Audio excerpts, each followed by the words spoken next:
Olá, bem-vindas e bem-vindos às conversas sobre sustentabilidade do BCSD Portugal. Desta vez temos o prazer de receber a Luísa Schmidt, socióloga, jornalista e professora. A Luísa faz parte da geração que introduziu a sociologia do ambiente em Portugal, tanto ao nível da investigação como do ensino, da comunicação e da mobilização da sociedade para os temas ambientais mais relevantes. Para várias gerações, ela é uma referência e uma inspiração, é música no coração, ou não fosse esse um dos seus filmes de eleição. Vários têm sido os temas que aborda nos mídia, nomeadamente na coluna Qualidade de Vida, que assina no Expresso há 32 anos, água e saneamento, alterações climáticas e transição energética, poluição e tratamento de resíduos, objetivos de desenvolvimento sustentável das Nações Unidas, mar, urbanismo e ordenamento de território, áreas protegidas, agricultura, política florestal, entre tantos outros. Para a Luísa, o desafio ambiental é político e social, é transversal a todo o território, ou não fosse A Cidade e as Serras, de Eça de Queiroz, um dos seus livros de cabeceira. Por falar em livros, escreveu 19 livros e recebeu mais de 20 prémios, entre os quais o Prémio Ciência Viva para a Cultura Científica e Tecnológica. Apesar dos desafios ambientais e sociais serem hoje bastante reais e nem sempre parecer que as soluções estão a ganhar a corrida aos problemas, a verdade é que a Luísa é de sorriso generoso. Onde vai buscar a energia e o otimismo que a caracterizam, não sei, talvez a uma das suas canções favoritas, o Imagine, de John Lennon. Luísa, muito obrigado por teres aceitado o nosso convite para uma conversa sobre sustentabilidade. Desde que te formaste na década de 70, o mundo, a Europa e o país, Portugal, evoluíram muito nestes temas sociais e ambientais, de uma forma muito sintética. Que olhar lanças sobre estes últimos 50 anos, diria? Muito obrigado pelo convite, é um prazer estar aqui, na Bicaense e contigo, João. O que é que eu diria nos últimos 50 anos? Relativamente a Portugal, a situação foi de grandes convulsões, não é? Nós conseguimos mudar, nós de facto mudámos radicalmente várias vezes ao longo destes 50 anos. Basta pensar o que era os anos 70, não é? Com todo ainda o ONU que vinha de antes do 25 de Abril, todos os problemas que tínhamos. Lembro-me, recordo-me dos trabalhos que fiz na altura sobre o levantamento à época, 100 mil barracas, 80 mil clandestinos, portanto, só na área de Lisboa, portanto, não nos podemos esquecer que havia cólera em 74, chegou a haver cólera em Lisboa, portanto, a situação era gravíssima, com os anos 60, com a guerra, enfim, e de repente o 25 de Abril vem trazer uma grande mudança, como todos sabemos.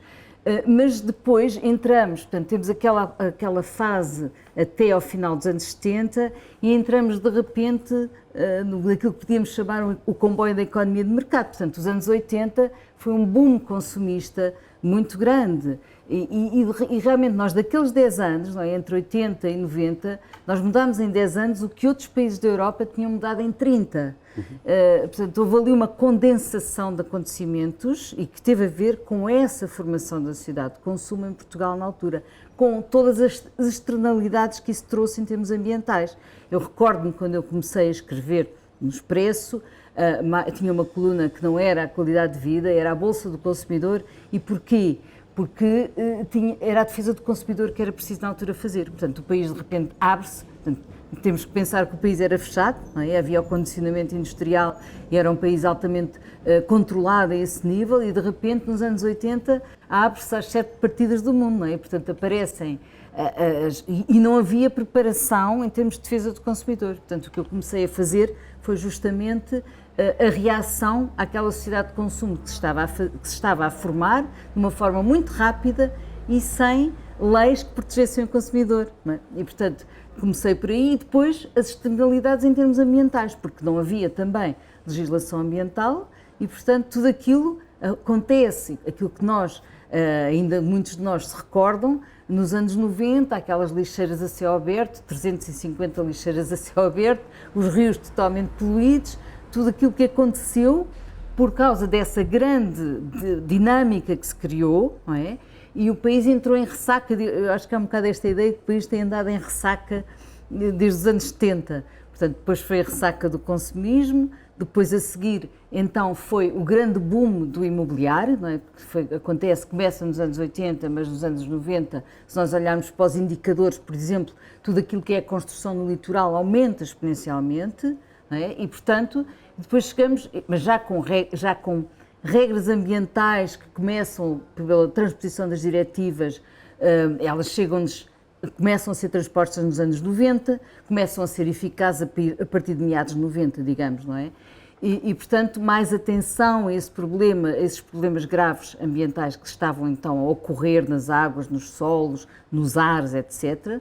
E, portanto, depois chegamos a 2000 e entramos noutro século com outros temas e com outros problemas também, e apanhamos depois, a partir de 2008, a crise económica e financeira, e depois o Covid e agora a guerra. Portanto, nós temos andado, foram tempos de facto muito agitados, interessantes em termos do que o país, a capacidade que o país teve para mudar. E quando nós vemos hoje, quando nós nos lembramos e vemos as imagens do que era o país nos anos 70 e o que ele é hoje, percebe-se a grande diferença e aquilo que aconteceu, com a grande questão que foi extremamente importante para tudo o que nós falamos hoje, incluindo as questões ambientais, que foi o ensino, a educação, não é? Que tem o seu grande boom também é a partir do 25 de Abril, e portanto toda essa geração que chega à universidade e que nos faz hoje ter, de facto, a geração mais bem preparada que alguma vez tivemos em Portugal, e isso deve-se às políticas de educação que foram muito importantes conquistas do 25 de Abril e que depois, por exemplo, Mariano Gago teve imensa importância em tudo o que tem a ver com também as políticas de educação já na área universitária e da investigação científica. Sim, claro, mas quer dizer, se nós olharmos aquilo ao que são os compromissos de Portugal, quer na área ambiental, quer social, e muito do investimento público e da Estratégia Portugal 2030 será canalizado precisamente para temas ambientais e sociais, para a transição energética, mas não só. Muitos dos desafios são, por um lado, desafios sistémicos que nos ultrapassam e, por outro lado, são desafios que nós internamente, aos quais ainda não conseguimos responder de forma sustentável, para usar a expressão novamente. Por exemplo, o Dia de Sobrecarga da Terra, como sabes, em Portugal ocorreu agora no dia 7 de maio. Portanto, se todo o mundo tivesse os nossos estilos de vida e modelo de desenvolvimento, seriam necessários mais do que 2 planetas Terra, do ponto de vista dos recursos naturais, para isso ser possível. Porém, só temos um. O que é que tu dirias que são... A Europa, sem dúvida, tem sido uma fonte de disciplina, mas o que é que dirias que são hoje os maiores desafios que se colocam a Portugal, num contexto que é um contexto de dependências sistémicas, claro, e num contexto de que houve progresso, evidentemente, mas de que ainda há muitas metas por atingir e temos uma cartografia de planos do Plano Nacional de Energia e Clima, o Roteiro para a Neutralidade Carbónica, há outros planos estratégicos, dos quais ainda estamos muito longe. O que é que consideras serem os maiores desafios ainda? Bem, eu esqueci-me de falar aqui de um ponto essencial, que é de facto a adesão à União Europeia em 86, não é? Que por um lado traz toda essa panóplia legislativa da transposição das diretivas, que foi extremamente importante na área do ambiente e não só, na área social, não é? Nós não tínhamos um Estado social, que é uma conquista de civilização importantíssima e que a União Europeia nos vem incentivar a isso e nos vem incentivar com as diversas diretrizes da área do ambiente que nós também não tínhamos, não é? Mas também traz muito dinheiro e daí realmente também o salto mais consolidado para essa tal sociedade de consumismo que entretanto se constituiu em Portugal, não é?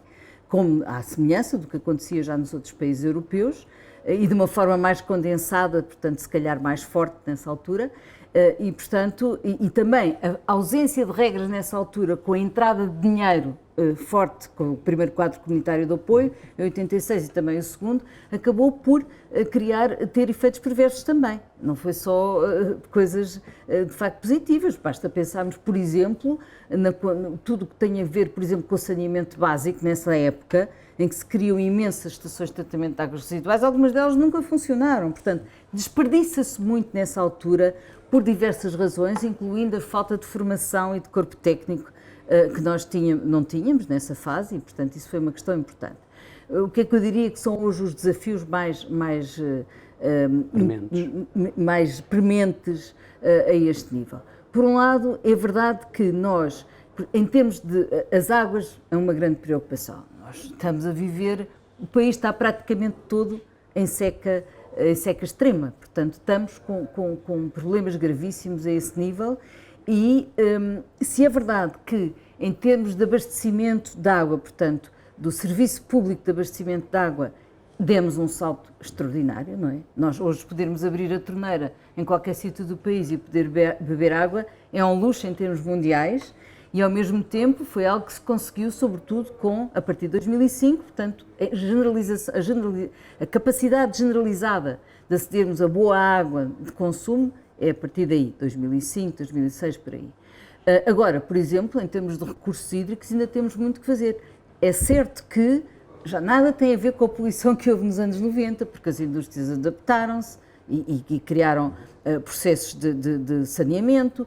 A nível urbano isso também aconteceu, mas continua a haver problemas graves a esse nível, ainda por cima eles aumentam quando a escassez se verifica, portanto, que é o que acontece neste momento. Neste momento nós temos de ter muito mais cuidado do que tínhamos há uns anos atrás. E, por exemplo, pensamos em Castelo de Bode, que abastece 4 milhões, quase 4 milhões de portugueses, não é? 3 milhões e meio de portugueses, e realmente nós temos que ter o máximo cuidado com o plano de ordenamento da bacia dos Ezers nessa zona, não é? Aliás, um dos nossos problemas principais continua a ser o desordenamento do território, a vários níveis. Se nós pensarmos, por exemplo, o impacto das alterações climáticas no país aumenta exponencialmente em função do desordenamento do território.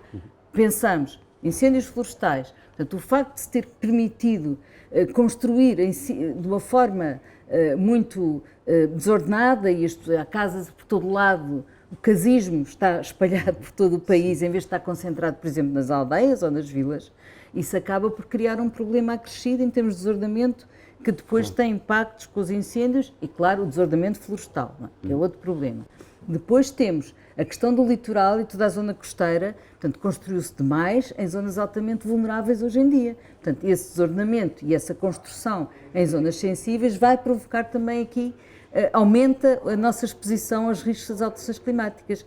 Os subúrbios, portanto, a quantidade de subúrbios que nós fizemos sem nenhumas condições até de espaço exterior, por exemplo, de lazer ou até de recintos desportivos, também é um problema grave, não só social, como também da qualidade de construção, que depois cria aquilo que se chama a pobreza energética, de que Portugal é um dos países que mais sofre, sendo um país com clima ameno, não é? Portanto, digamos que o desordenamento ainda continua a ser algo que nós temos que resolver para nos adaptarmos, portanto, para não sofrermos tanto com os impactos das alterações climáticas e também para não nos sair tão caro, portanto, em termos económicos também é extremamente importante olharmos para esses dossiês, para esse plano, porque, como tu dizias, planos nós temos muitos, mas há planos que ficam a planar, não é? Claro, claro, sem dúvida. Mas, e aí o que eu perguntava é, por um lado, quão otimista estás na concretização de algumas agendas que são nacionais, europeias e até internacionais, os Objetivos de Desenvolvimento Sustentável da Agenda 2030, o Pacto Ecológico Europeu, o Acordo de Paris, que depois se traduzem em diretrizes de ação nacionais, evidentemente também, e nesses planos, designadamente, quão otimista estás de que até 2030 lá chegamos, e por outro lado, e são duas questões ligadas, se acreditas de facto que é possível um crescimento verde, uma economia verde e um modelo social, como referiste, um modelo social europeu, enfim, inclusivo e coeso, se nós neste curto espaço de tempo até 2030 conseguiremos fazer essa transição que a Estratégia 2030 de Portugal ambiciona e a União Europeia ambicionam e os tais compromissos internacionais ambicionam. Eu julgo que isso é fundamental lutarmos por isso. O Pacto Ecológico Europeu é aprovado, é feito em 2019, entrou em vigor em 2020, ninguém estava à espera, por exemplo, que houvesse esta guerra da Ucrânia que tanto afeta, que nos está a afetar, não é? Potencialmente. Nem o Covid, portanto há duas crises gravíssimas que acontecem pós a aprovação do Pacto. Mas essas crises, no fundo, acabam por acelerar algumas dimensões do Pacto Ecológico Europeu. Por exemplo, a transição energética. É evidente que nós temos de ter compassos de espera e temos que pensar que não podemos transitar de um momento para o outro para as energias renováveis. Tem que ser justa a transição. Tem que ser justa e tem que ter em conta o que se passa neste momento e, no fundo, a dependência energética que ainda temos, nós e a Europa em geral, dos combustíveis fósseis, não é? Mas vai acelerar, portanto, é algo que tem que ser acelerado. E Portugal, como sabemos, tem o maior número de horas de sol por ano na Europa e é o país que tem menos painéis solares nos seus telhados. Portanto, é preciso aqui haver um grande esforço e o PRR, Plano de Recuperação e Resiliência, tem que servir para isso também. Não é? Tem uma parte que até que foi um sucesso, os avisos dos fundos ambientais para a reconversão energética e para a eficiência energética têm sido um sucesso, mas ele tem que continuar, e tem que continuar a vários níveis. Tem que continuar para as pessoas poderem fazer nas suas casas as mudanças necessárias para gastarem menos e para viverem com conforto térmico e para não sofrerem tanto com as ondas de calor e frio como sofrem, porque, como nós sabemos, infelizmente, a qualidade da construção em Portugal é muito fraca em geral, é má, não é? Um mau desempenho, e tem que depois atender a tudo o que tem que ver também com esse combate à pobreza energética. Estamos a falar de pessoas que estão impreparadas para sozinhas conseguirem chegar a esses fundos que são fundamentais. Por isso é preciso criar elos de ligação, políticas de proximidade, apoios diretos, que não é nada difícil porque nós somos um país pequeno, é só uma questão de vontade política e de organização administrativa, para se poder realmente fazer a transição energética que tão importante é. Não é? Na Suíça, por exemplo, hoje em dia, 3 em 3 telhados tem que haver um com painéis solares. Isso tem a ver com a descentralização da produção energética e ao mesmo tempo, a democratização do acesso ao solar, não é? Que é fundamental. Depois, por outro lado, os Objetivos de Desenvolvimento Sustentável. Há trabalhos muito interessantes, e felizmente estou ligada a um deles, que é o ODS local, em que nós estamos a fazer, portanto, as autarquias estão a fazer um grande esforço a esse nível. Neste momento já temos praticamente 90 autarquias a trabalhar para conseguir atingir metas, portanto, preocupadas com os Objetivos de Desenvolvimento Sustentável, os 17 objetivos, e com metas a atingir e também boas práticas e projetos inovadores. E isso envolve toda a sociedade civil local. Eu acredito cada vez mais na ação ao nível local. É evidente, nós nunca podemos deixar de ter a perspectiva do local, não é? Nós temos que pensar à escala global, mais ainda nós, Portugal, que temos toda esta ligação com o CPLP, portanto temos que ter sempre isso em linha de conta, mas à escala local, e estamos a tentar transpor este modelo também para alguns países, para alguns PALOPs, não é? Para alguns países ligados à CPLP, que é começar a mudança à escala local, que é mais legível, é mais evidente de se fazer, é mais fácil de envolver, seja os cidadãos, seja os políticos, de locais, não é?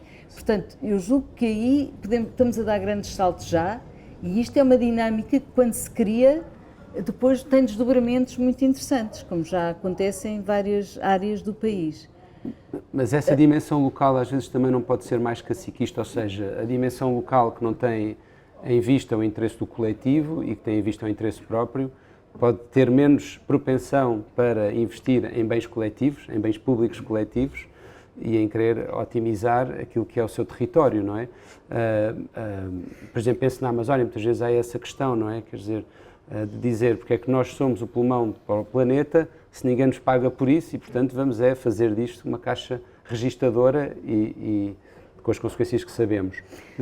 Bem, aí é uma coisa, portanto, também estou ligada a um outro projeto, esse não é um projeto de investigação, mas é aquela ideia de que nós tem que haver no direito internacional a intenção e as regras para podermos considerar o património da humanidade, e temos que compensar esse património da humanidade, que é a Amazónia. Mas mesmo olhando para a Rede Natura, na Rede Natura em Portugal 2000, quer dizer, há muitas autarquias que procuram fintar os requisitos de conservação e proteção da natureza porque querem desenvolver ou a agricultura, o setor agroalimentar, ou o turismo, e porque dizem, bom, esperem lá, mas porque é que havemos de ser nós o Conselho que fica com o Parque Natural sem possibilidade de rentabilidade, quando outros têm os hotéis e têm a indústria agroalimentar, etc. Não é? Exato, e isso aconteceu há muitos anos, até porque os planos de ordenamento, estranhamente, nunca envolviam as populações locais, que é uma coisa que não faz sentido nenhum, porque eles é que vivem lá. Certo. Agora, voltando ao Pacto Ecológico Europeu,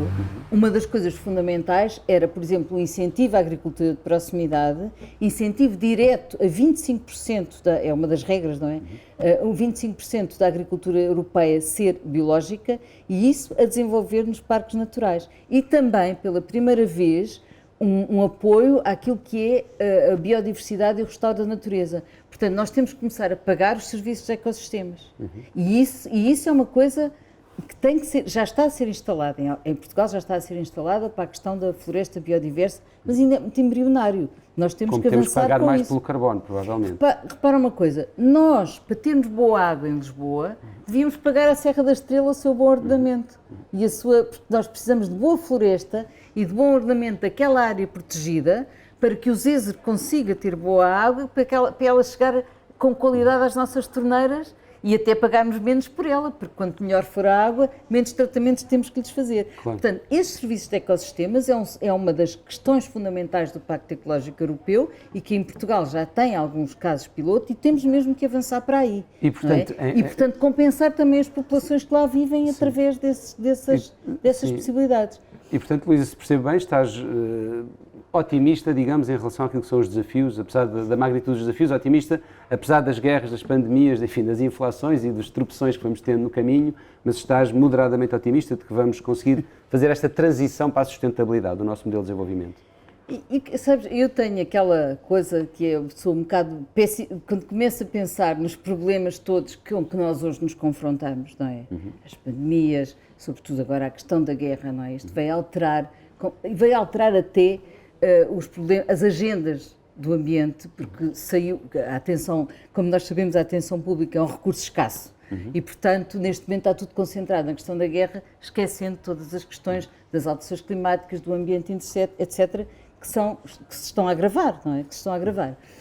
Mas, portanto, digamos que sou pessimista no pensamento, mas sou otimista na ação. Acho que é possível e temos mesmo, quer dizer, nós não podemos... E acreditas nas novas gerações e na mobilização das comunidades locais? E as novas gerações estão muito mais sensíveis para estes temas, estão muito mais atentas, muito mais exigentes, porque estão a ver que precisam de recursos, não é? Dos recursos que, entretanto, estão a ser gastos sem renovação e, portanto, percebem muito melhor que isso está a acontecer, portanto, estão muito mais bem preparadas e estão a chegar aos lugares de poder. Portanto, digamos que essa é uma grande esperança.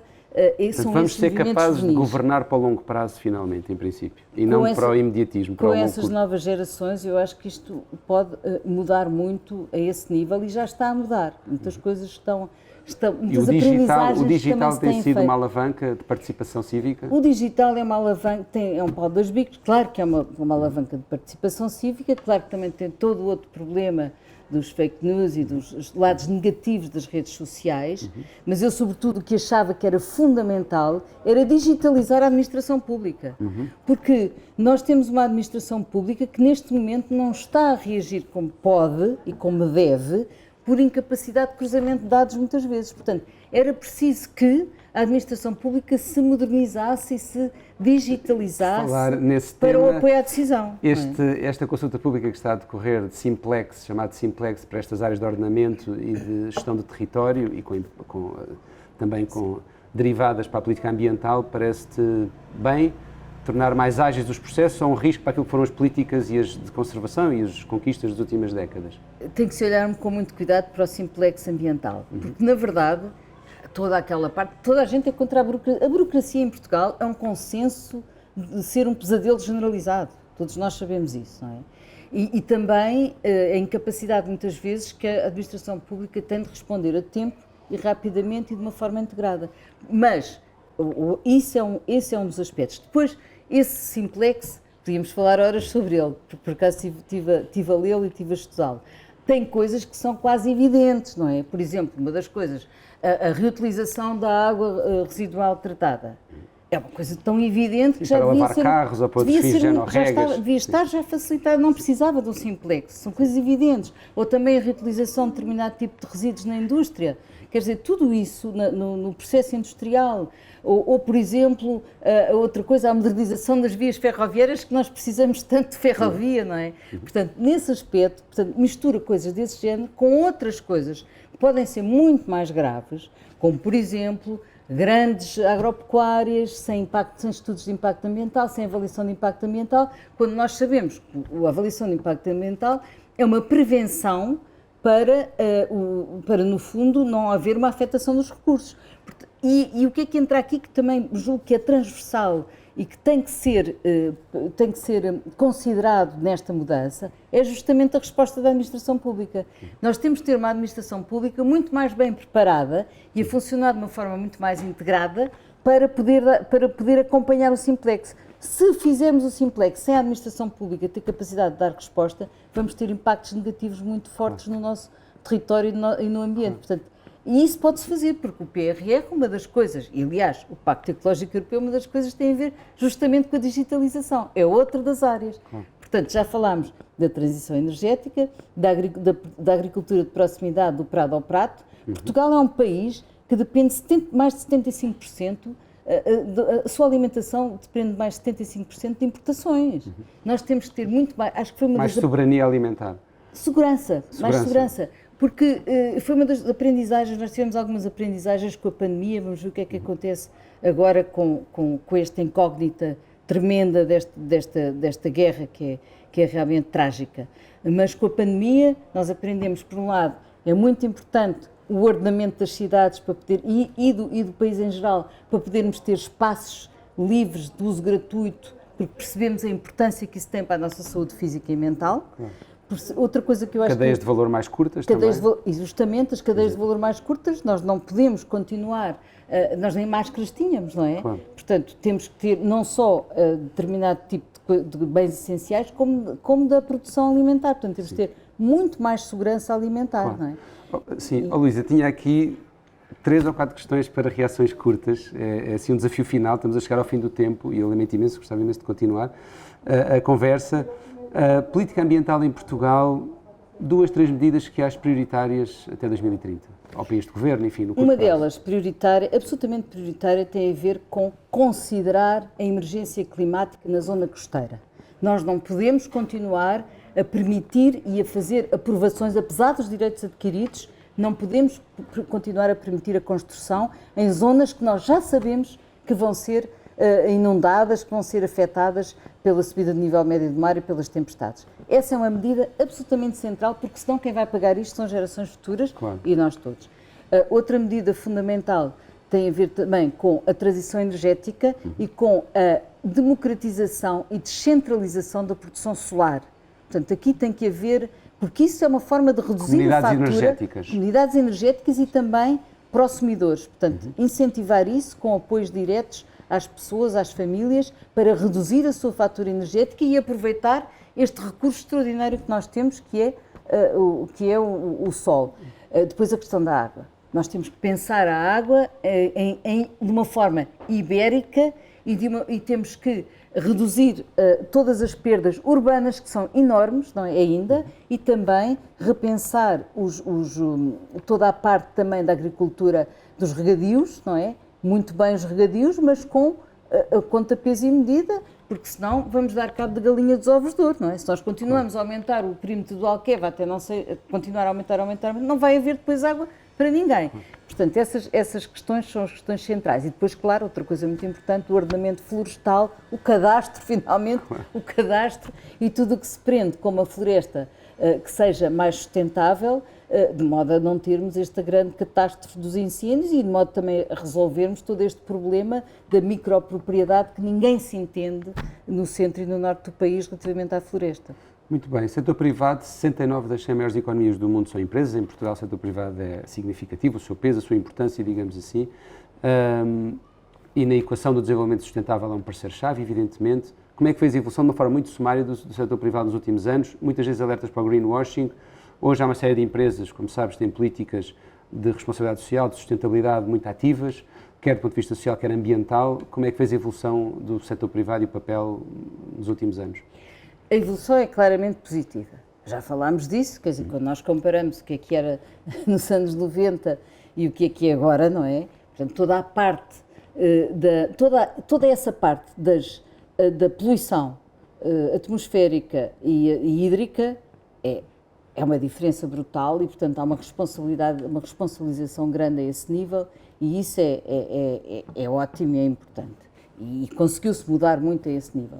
A responsabilidade social também, não é? Embora eu julgo que poderia haver até mais contributos e se calhar mais intervenção das empresas